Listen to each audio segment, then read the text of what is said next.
hello, beautiful people. I am Noah Dyson, your host, and I would like to welcome you to the TLC Zone, a mental health podcast that seeks to create a space in which those in the Black community and our supporters can have an honest and vulnerable conversation about experiencing a mental health disorder. During this podcast, I will not only share my story, but also feature guests who are Black and leading full lives with a mental health disorder. I'll also speak with these guests, friends, and family members who have supported them on their journey. Lastly, I will interview experts in their respective fields that can talk about the intersection of their expertise and mental health. This podcast touches on a wide range of mental health topics in which people share their raw experiences. Listener discretion is advised, and the information that is provided is not meant to diagnose or treat any mental health condition or be a substitute for therapy. If you are experiencing any mental health symptoms while listening, I encourage you to contact somebody that you trust or a mental health provider in your community. So, without further ado, let's get started. Hello, beautiful people. My name is Lovely, and today I have the pleasure of introducing the creator and host of TLC Zone, the one and only Mr. Dyson. Hello, beautiful people. Thank you so much for tuning into my first episode of the TLC Zone. I'm looking forward to this season of sharing the stories of so many beautiful people with you, as well as a little bit about myself. We're gonna have a good time, and but before we do so, I wanted to give you the opportunity of getting to know me a little bit more, understanding my intention of the podcast, and just answer some of those questions that you may have when you saw some of the marketing that was done. So tune in. We have a great show, and thank you to Lovely for being willing to introduce me in this episode. Thank you. Okay, then let's get into it, and let's just talk about your standard background. What makes Noah Dyson Noah Dyson? Well, what makes me me? Well, I don't know. I guess you said standard background, so we'll go with standard. Your boy is from the wonderful city of Washington D.C., the 202, the nation's capital. I was born into a family of about three other siblings. I'm the middle child, and I am 23 years old. What else? I am Black. I have the diagnosis of a bipolar disorder, type 1. Well, what else can I say about me? I need some help. I don't know. What do you think is something that the listeners need to know about you? What's something that just is the foundation of what Noah Dyson is? Well, the foundation. Well, for me,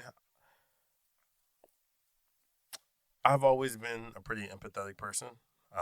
That's like a very big quality that I value in life. And so growing up, I was always really in tune with those who were kind of mistreated, those who were like isolated because of some differences they may have. Mm-hmm. And so moving forward in my life, when I started, you know, developing my own behavior and characteristics that didn't always attract everyone to me, um, I just learned to kind of be accepting of those, of myself, but as well as accepting of other people who don't meet the norm. Then that's when, after receiving a diagnosis of bipolar disorder, it's like some things started to make a little bit more sense to me. And Mm-hmm. so now I'm on a journey of decreasing stigma within the Black community specifically, but hopefully for the entire world. Um, but really just using empathy, allowing empathy and love to guide us our decisions. Also, your boy is a Christian. Um, I'm very much in love with Jesus, and I hope that I do him justice through the love that I share with others and the love that is displayed throughout this podcast and in my interactions with the guests and those who listen. Is that empathy something that led you to start the podcast? What do you think led you there? Well, I don't know. It's well, when I was in high school, I when I experienced my first mental health crisis, I was in the hospital. I was hospitalized because I was experiencing psychosis, and so during that time, it was just a horrible, horrible experience in the hospital. Struggling with a mental illness of such severity at such a young age was just very hard. Then that's when, after I got out the hospital, I stayed home for a while. Then I went back to school, and I had friends who asked about me. Who was like, "Hey, what happened? Where were you?" And I began to share a little bit about my experience, and it turned out that there was more people who had experienced that um, than I had ever thought, and we began to share about our mistreatment, our mistreatment, and and what they've experienced. And I just realized that we have been done a great disservice and harm to us. And so the idea of the TLC was the name of the nonprofit that I started in response to that, which was the Love Catalyst. And the original purpose of the Love Catalyst was to share the stories of high school students who had experienced being hospitalized and share about the uh, treatment and their conditions they experience. Then over time, that transitioned to me being doing more work in the community. So not only just gathering those stories, but also um, hosting workshops, connecting people to mental health resources that they otherwise wouldn't have heard of. So resources like Mind Right, which is like mental health coaching that's through texting for the youth. And so then all that to say, I finished up high school, went to college. Then my sophomore year of college, I had a manic episode, and for the 3 years following that, I had to um, figure out how do you manage bipolar disorder. And so I really couldn't focus on the Love Catalyst. I really couldn't focus on mental health advocacy work until maybe last year. The first year that I went completely without having a manic episode. And so I wanted to do something small, and I wanted to do something that stuck true to what the Love Catalyst was originally, which is sharing the story of other people and allowing others to build empathy towards those with the mental health disorder. And so, hence the podcast. Yeah. I know that was a long-winded version, but that's the story. Yeah. I know you touched upon this briefly, but when it comes to the name of the podcast, what is just like a few sentences you would say is the meaning? So the Love Catalyst, TLC Zone. So as I said, the Love Catalyst was the name of the nonprofit that I started in high school, but it originally became the Love Catalyst because of two reasons. First, when I was experiencing that psychotic episode, I I had to be hospitalized because I wasn't eating anything, and no, I had to be moved into like a normal hospital room because my kidneys were failing because I refused to eat anything. Um, and while I was in that hospital room, there was a small couch in the corner of the room, and my mother, she stayed and slept on that couch with me every single night. I was in the hospital room, and while I was sleeping in this big um, bed, hospital bed, she was on this very small, uncomfortable couch, being there for me, praying for me, feeding me at times in which I didn't want to eat.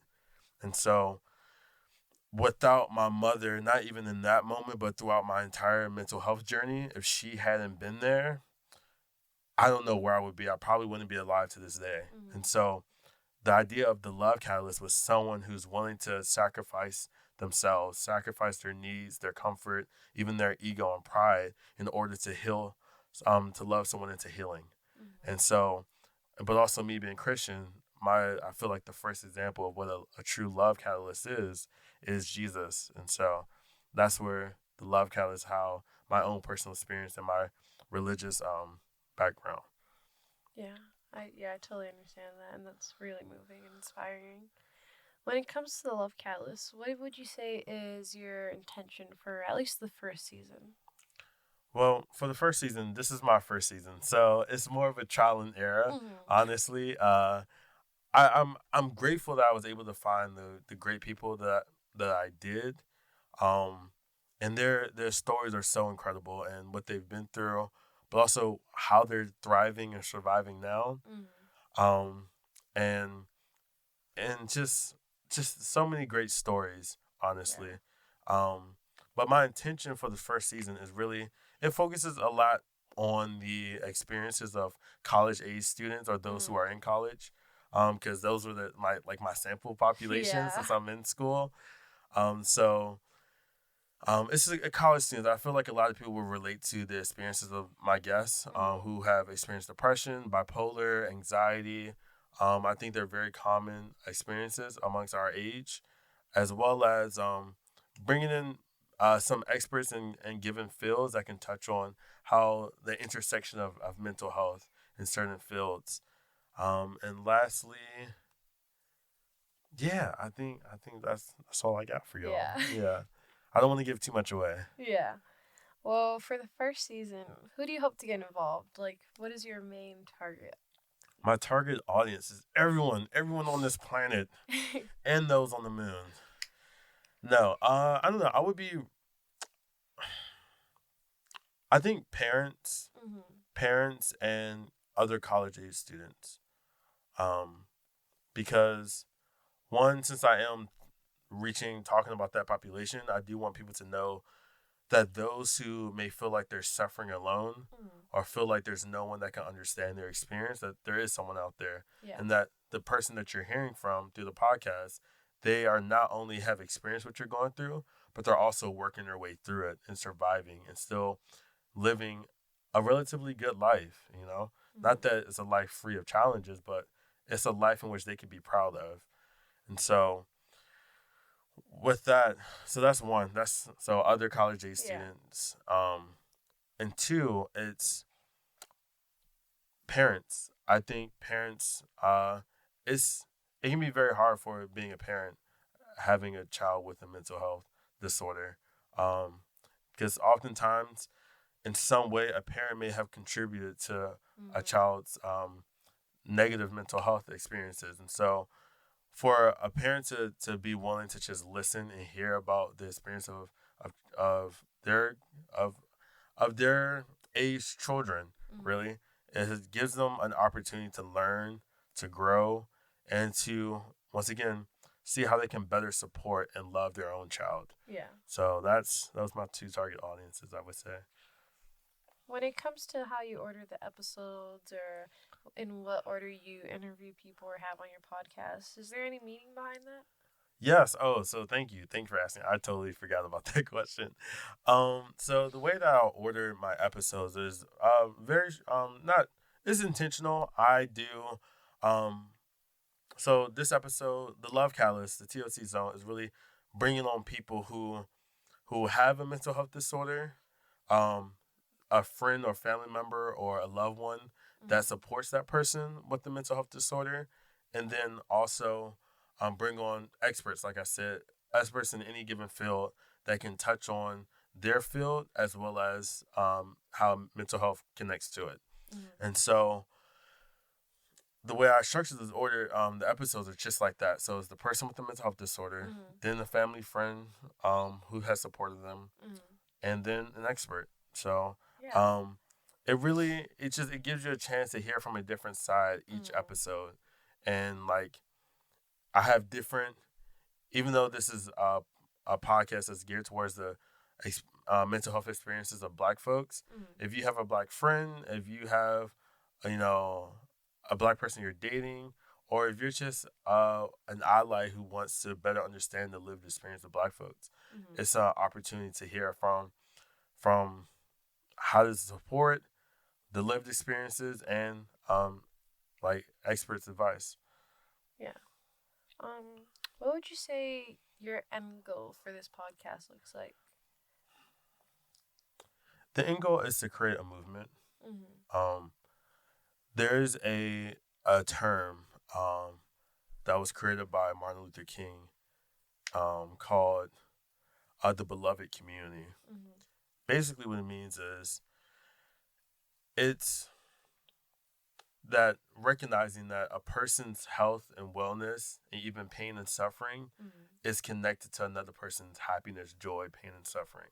And so the goal is to create a movement and a conscious awareness of how my success is predicated on your success, and your failure and your pain is predicated on mine. And so we have to support each other. We have to love on each other and help us reach the needs that we are both lacking. Yeah. And so with this podcast, I hope to create a massive body of humans who care, who wants to change the world through practicing love at its finest and help heal.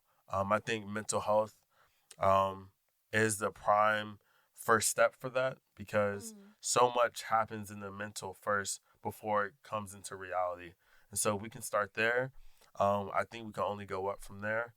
So really just to create a love movement, to build a beloved community amongst all people. Yeah. I think that's a beautiful dream to have for the podcast. But let's talk about, what's the dream that Noah Dyson's chasing? What's a dream that you're chasing unrelated to the podcast? But that's the thing. I'm a very strategic person, I would say. Um, I I put a lot of thought into this, and so because it connects with what I want to do, like in my real, in like my life, in my career, like the impact I want to have in the world. And so the dream would be to, through, I know you said don't connect this to the podcast, but it's so hard.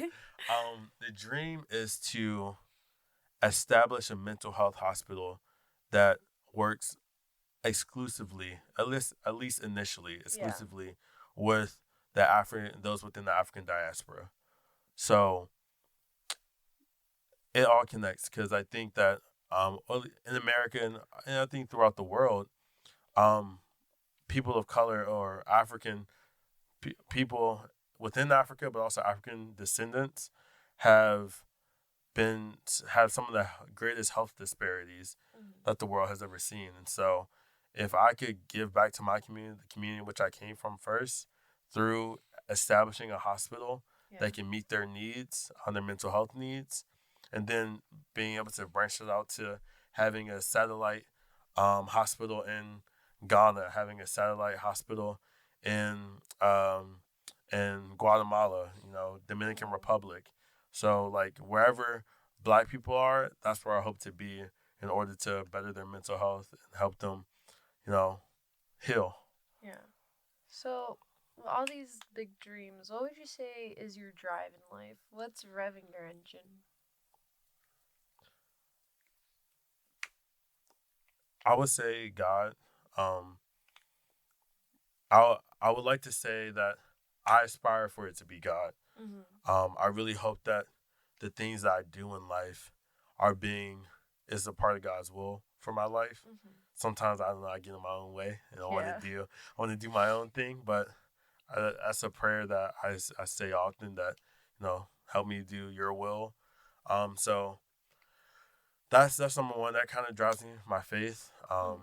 And really, a part of my faith is definitely like Jesus was sent here to like help people. Was sent here to heal. He healed people. He really like changed people's lives and saved people.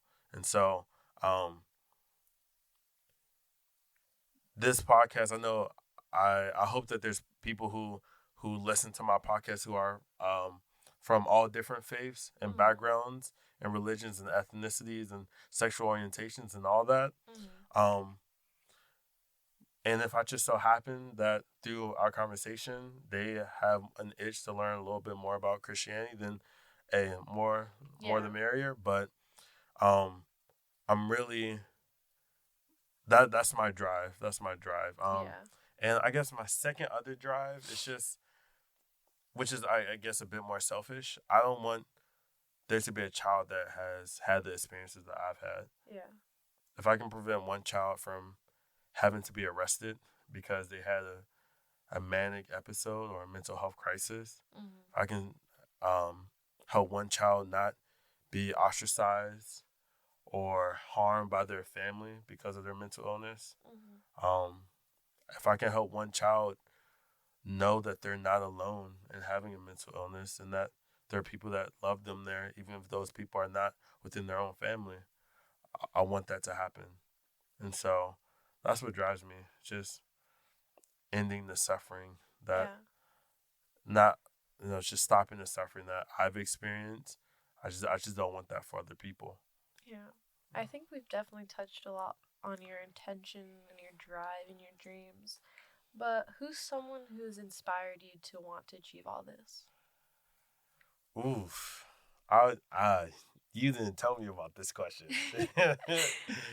Oh gosh, who inspired me? Yeah, inspired you, inspires you. Who's just someone that you look to for guidance besides God? Uh,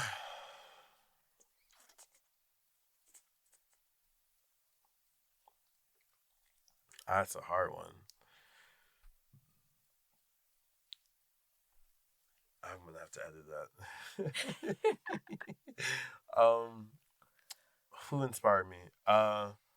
Well, oh yeah, I'll do one living person, one person that's alive. Okay, so Yeah. for the person who who inspires me, that's that's passed away. Is gosh, I hate to be this guy, but it's true. It's just I mentioned him already, but Martin Luther King. Yeah, I knew Yeah, it. it's just I know. I really tried not. I was trying so hard to not be basic, yo. I tried my best, but it's Martin Luther King Jr. I think I know a little bit more about him than most people do because I know I've done research on him, Yeah. like past what's in our history textbooks, and so he he has some amazing philosophies. Because him having a Christian background, but also knowing of some African traditions as well. There was some in his works. He talks a lot about community, um, the interconnectedness of community, uh, the need to support your community, and so and even though he was about ending segregation, but he also knew that for Black folks themselves, they needed to have a level of personal stake in their lives, and so, um, but also it's just like he changed this world, you know, Yeah. and knowing he also didn't do it by himself, but he was willing to take on the mantle, be the face of a movement, and that's a very scary thing, and we know the result of his decision to do so, but he's always been someone that has inspired me, who I hope to make as big as an impact. I hope to live longer though. No disrespect, but um, yeah, it's just I can talk about him for yeah. Yeah. He's my guy. Uh, Secondly, I would say someone who's alive who inspires me. Um, Someone who's alive that inspires me.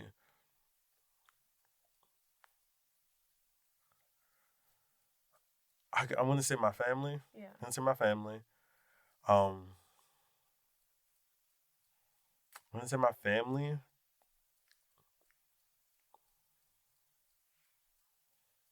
There's so many cool people though. Yeah.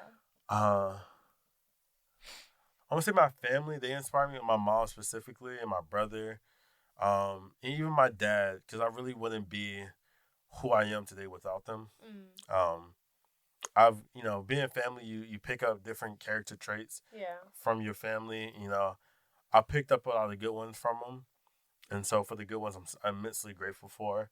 Like just loving people so much, being a leader, um, being able to express myself with words very well, both in the written form and verbally.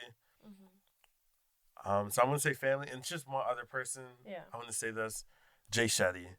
I must say he's cool. He's done a lot for the culture, and for one to help our society love more, grow more, and I hope to have his level of impact someday as well. Yeah. So yeah, Jay Shetty. Okay. Well, I think that's all for the main questions, but let's hop into rapid fire. Ooh. So I got some rapid fire questions for you. First off, what's 3 words, only 3 words, to describe yourself? 3 words. I'm gonna say stupendously silly. Does that count as 2 words or? We can let it slide. Okay, yeah. Cool. So silly. Um, I would say loving and what's the word to describe? Like, okay, silly, loving, and I would like to say I'm supportive. Mm-hmm. If I know you, even if I know you, like if I think you're Yeah. doing some good work or you're doing something cool, I'll support you just because I think you're dope. Yeah. You know, Okay. So that was more than 3 words. I'm sorry. It's okay. What do you want your legacy to be? What does a legacy mean to you? Just the word legacy. Oh, this is my word, bro. Ooh, I love this word. Well, I think legacy means like when you die, what about yourself do you want to be remembered, or what do you have wanted to leave behind? And for me, my legacy is that I loved people, man. Mm-hmm. That it wasn't always easy for me, but in most cases than not, I chose love. Yeah. You know, because love is a choice. It's a practice. Mm-hmm. You know, it's a Jedi way. But yeah. Also, I really hope when I die that people really have fun at my wedding. I mean, at my funeral. Yeah. Yeah. At my wedding too someday, but Yeah. my funeral, I know there's gonna be crying, but I also hope there's like a celebration. A celebration. Of the life Yeah, but like I'm talking about like Wakanda level. Oh, yeah. Like, I want people dancing. Yeah. You know, I want some drums in the background just going hard. Mm-hmm. You know. So yeah. Okay, and final question chosen by yours truly. A debate that I feel is very important to the society. Oh no. Apple juice or orange juice? Oh, easy. Orange juice. No! Yes. No. Okay. Honestly, I only drink apple juice when I'm like, there's no other option. Apple juice is healing to the soul, I feel. I think apple juice is the correct choice. No, I think you're wrong, and let me tell you why you're wrong, okay? Okay. So apple juice, it's overrated, bro. Clean, crisp. Versus orange juice? Orange juice is... Vitamin D. What does apple give you? Sugar. Happiness. Diabetes. Vitamin H for happiness. Vitamin H. That is what apple juice gives me. You know what? We're just going to agree to disagree. Okay. And that is all the questions I have for you. Is there anything else you want to say to the people? I love you. Be well, be blessed. And until next time. Okay, that's all, folks.